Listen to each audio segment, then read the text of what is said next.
नमस्कार विद्यार्थी मित्रमैत्रिणींनो, पर्यावरणाकडून प्रभावित होणे आणि पर्यावरणाला प्रभावित करणे, खूप सुंदर चर्चा आपली चाललेली आहे. आपण आता भाग 3 मध्ये आलेलो आहोत. तुम्हा सर्वांचं मनापासून पुन्हा एकदा स्वागत आहे. या आधीच्या व्हिडिओमध्ये आपण चर्चा केली की आपल्यापैकी प्रत्येक जण स्वतःच्या क्षमतेनुसार आणि परिस्थितीनुसार समाजात अर्थपूर्ण सेवा देऊ शकतो. समाजाप्रती असलेली बांधिलकी किंवा निष्ठा अशा पद्धतीने आपण पूर्ण करू शकतो आणि सर्वात शेवटी सर्वमान्य मूल्यांचा प्रसार करून आपण अधिक एकसंघ होऊ शकतो. ह्याच्यावरती पण आता आपण चर्चा केलेली आहे. मग आता परागजी, त्या सामान्य मूल्यांसाठी आणखीन काय आधार असू शकतो? म्हणजे थोडेसे मुद्दे तुम्ही ऑलरेडी सांगितलेले आहेत, पण आणखीन तुम्ही मुद्दे सांगणार का आम्हाला? निश्चितच मॅडम, धन्यवाद. माणसाची जी कुलीनता आहे ती ओळखण्याचा आणखी एक सामान्य मूल्य प्रस्थापित करता येऊ शकतं आपल्याला.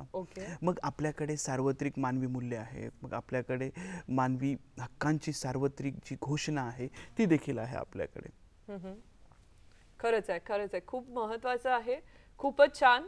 आणि मानवी हक्क ही मानवी मूल्यांवरती आधारलेले आहेत, हे आपण बघितलेलं आहे. तर त्यामुळे तुम्ही जे मुद्दा सांगितला तो खूपच महत्त्वाचा आहे. अगदी आश्चर्यकारक गोष्ट आहे ही. खरोखर बंधनकारक शक्ती आहेत ज्या आपल्या सर्वांना एकत्र आणू शकतात. त्यामुळे मला आता आणखीन एक इथे सगळ्यांना प्रश्न विचारायचा वाटतो आहे की मानव जातीचे भवितव्य साध्य करण्यासाठी आपल्या सामाजिक वातावरणात कोणते नाते असायला हवे? ओके, आपल्या सामाजिक वातावरणामध्ये कोणते नाते असायला हवे, ज्याची आपण थोडीशी आधी चर्चा पण केलेली आहे. सो हा प्रश्न तुम्हाला दिसतो आहे, त्याच्यावरती विचार करा आणि मग त्यानंतर आपण ह्याच्यावरती तुम्ही उत्तर लिहिल्यावरती त्याच्यावर चर्चा करणारच आहोत.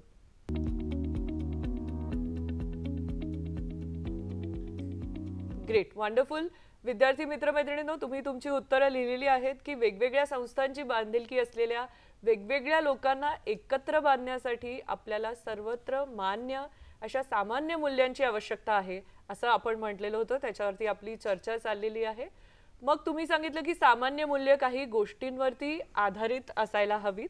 मग आता या संस्थांमधील नातेसंबंध, म्हणजे संस्था म्हणजे तुम्ही बघितलंय कुटुंब, समाज, समुदाय, त्या सामान्य मूल्यांपासून कसे प्रेरित होऊ शकतात?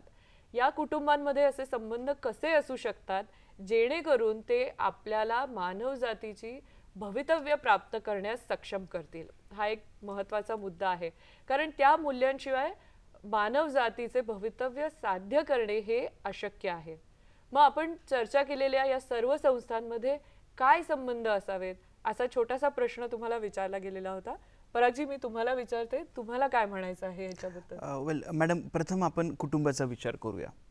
मानवजातीचे भवितव्य आपण साध्य करू शकू यासाठी कुटुंबात कशा प्रकारचे वातावरण असायला हवे?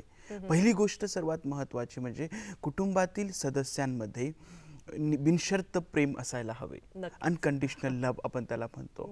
मग त्यानंतर न्याय, स्त्री पुरुष समानता, म्हणजेच कुटुंबातील ऐक्यासाठी, संपूर्ण मानवजातीसाठी आणि एक चांगला समाज घडवावा यासाठी या सर्व हे जी तत्व आहेत, मूल्य आहेत, हा त्याचा खरं तर आधार आहेत. खरंच आहे, खरंच आहे, अद्भुत गोष्टी आहेत या. ही तत्व खूप महत्त्वाची आहेत आणि ही तीच सामान्य मूल्य आहेत ज्यावर आपण काही मिनिटांपूर्वी चर्चा पण केलेली होती. म्हणजे आधीच्या भागामध्ये आपण चर्चा पण केलेली आहे. अगदी छान. आणखीन काय म्हणायचं आहे तुम्हाला? येस मॅडम, त्यामुळे ही जी मूल्य आपण अगोदर चर्चा केली, आपण कुटुंबात जर आचरणात आणली पाहिजेत मुळात ते. आणि मग कुटुंबात ज्ञानाचा शोध, कुटुंबातील सदस्यांमध्ये ज्ञान संपादन करण्यासाठी शक्यतो ती सर्व संसाधने देखील खर्च केली पाहिजे. खरंच आहे.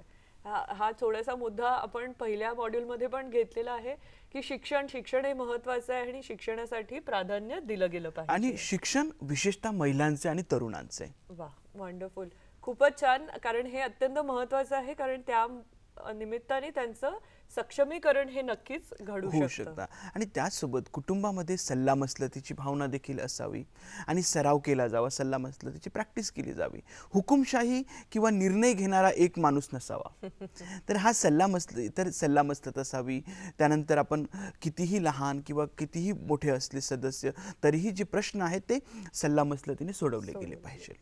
Very good, very good. म्हणजे सल्लामसलत ही अतिशय उत्कृष्टच आहे आणि ती केली गेली पाहिजे. खरं तर मी असं म्हणू शकते की कुटुंबात एकतेची ही एक गुरुकिल्ली आहे. जेव्हा तुम्ही सल्लामसलत करता आणि एखादा प्रश्न, समस्या किंवा काही असेल त्याच्यावर चर्चा करता, जर सल्लामसलत वापरली गेली तर वर्चस्व निघून जाते, कारण आपण सर्वांना विश्वासात घेऊन त्यांची त्या मुद्द्यावरती चर्चा करत असतो. अगदी बरोबर. मग दुसरी संस्था म्हणजे समुदाय. तर समुदायात कशा प्रकारे सामाजिक वातावरण असावे की जे आपल्या मानवजातीचे भवितव्य प्राप्त करण्यासाठी आपल्याला एक प्रकारचे नेतृत्व मिळवून देईल. पहिले सर्वात महत्त्वाचे मूल्य म्हणजे एकता. समुदायात ऐक्य असायला हवे. मग समुदायातील सदस्यांना सेवा करायला आवडेल अशी सेवेची भावना देखील निर्माण झाली पाहिजे. आणि ज्यावेळेस या भावनेचा सराव केला जातो आणि त्यावेळेस सहयोग आणि सहकार्य देखील त्यासोबत आवश्यक आहे.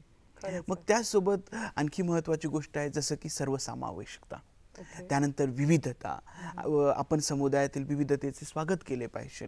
मग समुदायात नैतिक मूल्यांवर आधारित विश्वास आणि उत्तरदायित्व देखील असायला हवे. खरंच आहे, खूप महत्त्वाचं आहे उत्तरदायित्व सुद्धा आपल्या सगळ्यांकडे ते असायलाच पाहिजे. खूप छान वेगवेगळे मुद्दे तुम्ही इथे मांडता आहात आणि आपल्यालाही हे आणखीन समजायला सोपं जात आहे. कारण जर समुदायामधील संबंध यावर आधारित असतील आणि तेच इतर सर्व समुदायांमध्ये असेल म्हणजे आपण खरोखरच एक आहोत असं आपण म्हणू शकू. आपण एकत्र सहजपणे काम करू शकतो. संस्कृतीत असलेले फरक आपले जे आहेत ते नाहीसे होतील आणि कोणताही पूर्वग्रह निर्माण होणार नाही. त्यामुळे तुम्ही सांगितलेले मुद्दे फार महत्त्वाचे आहेत. तुम्ही म्हणता तसे मतभेद नाहीसे होतील.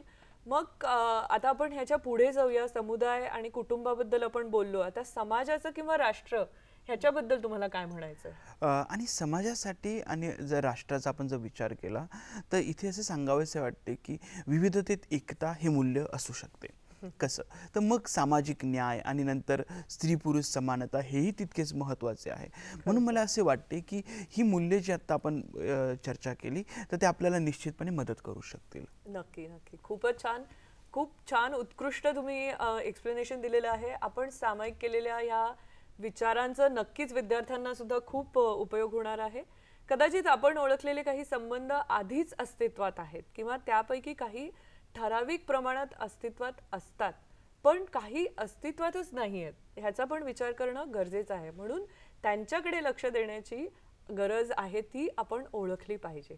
कदाचित ते खूप कमकुवत असतील हे संबंध, तर ते आपल्याला बळकट बनवायला पाहिजेत. म्हणून ते संबंध प्रस्थापित करण्यासाठी आपल्याला खरोखरच त्यांच्यावरती काम करावं लागेल.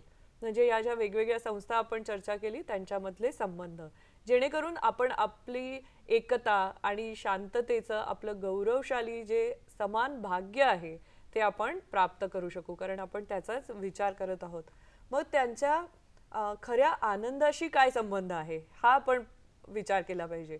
जे नाहीत किंवा ज्यांच्याकडे लक्ष देण्याची गरज आहे त्यांचा आपल्या सभोवतालच्या व्यक्तींच्या आणि जगाच्या खऱ्या आनंदाशी कसा संबंध आहे, तर आपल्याला ते त्याचं जे गरज आहे ती लक्षात येईल. मग आता ह्याच्यामध्ये एक 2 मिनिटाचा किंवा 3 मिनिटाचा वेळ घेऊया. तुम्हाला प्रश्न दिसतोच आहे, त्या प्रश्नावरती विचार करा आणि मग त्यानंतर आपण चर्चा पुढे घेऊन जाऊया.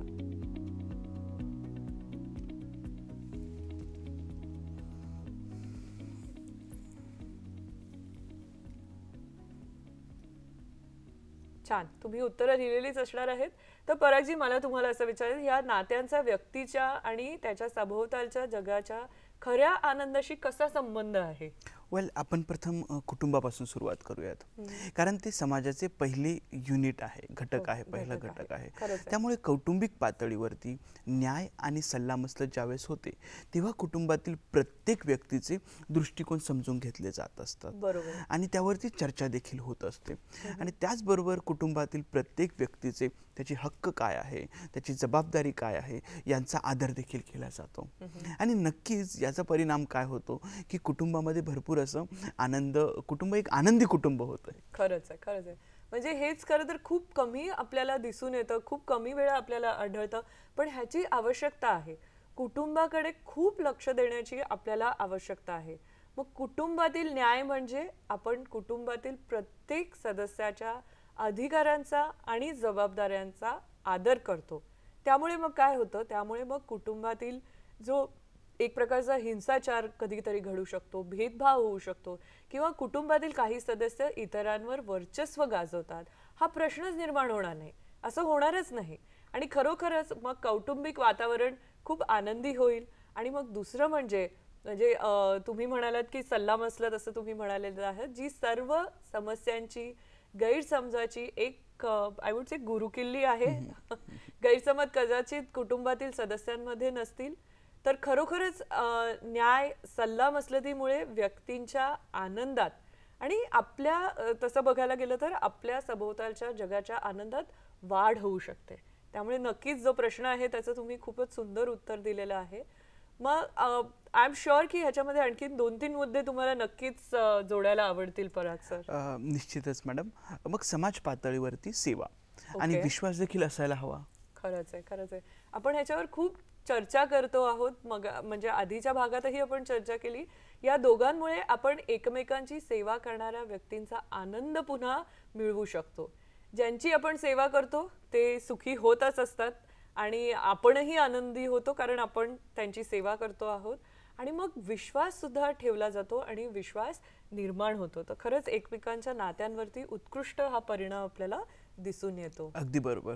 आणि मग आपल्याकडे समाज पातळीवरती विविधतेत एकता आणि न्याय आहेत.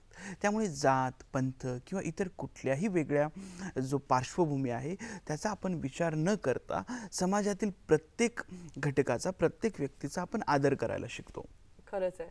खूपच छान गोष्ट आहे ही. मला वाटतं की हे पुन्हा एकदा म्हणजे मी परत परत म्हणत असते की उत्तम उत्तर आलं की आपण टाळ्या वाजवायला पाहिजेत.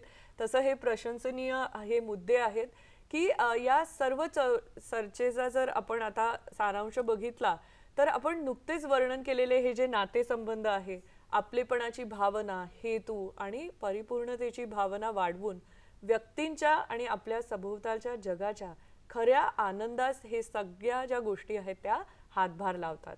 जेव्हा आपण आपल्या नात्यांमध्ये आणि समाजात आदर, न्याय आणि सर्वसमावेशकता अनुभवतो तेव्हा ते सकारात्मक वातावरण तयार करते, जे कशासाठी गरजेचे असते ते वैयक्तिक कल्याण आणि आनंदास प्रोत्साहित करते. या व्यतिरिक्त आपल्या सर्व सदस्यांच्या कल्याणाला महत्त्व देणारा सामंजस्यपूर्ण आणि दयाळू समाज सामूहिक आनंद, सामाजिक प्रगती आणि एक अधिक जसं म्हटलं तसं सामंजस्यपूर्ण परिस्थिती निर्माण होते. तर विद्यार्थी मित्रमैत्रिणींनो, या सुंदर मुद्द्यांवर चर्चा केल्यानंतर आपण हा व्हिडिओ आता इथे थांबवणार आहोत आणि लगेचच आपण पुढच्या भागात भेटणार आहोत जिथे आपण काही आणखीन महत्त्वाचे मुद्दे आहेत त्याच्यावरती चर्चा करणार आहोत. हा व्हिडिओ इथे संपलेला आहे. धन्यवाद.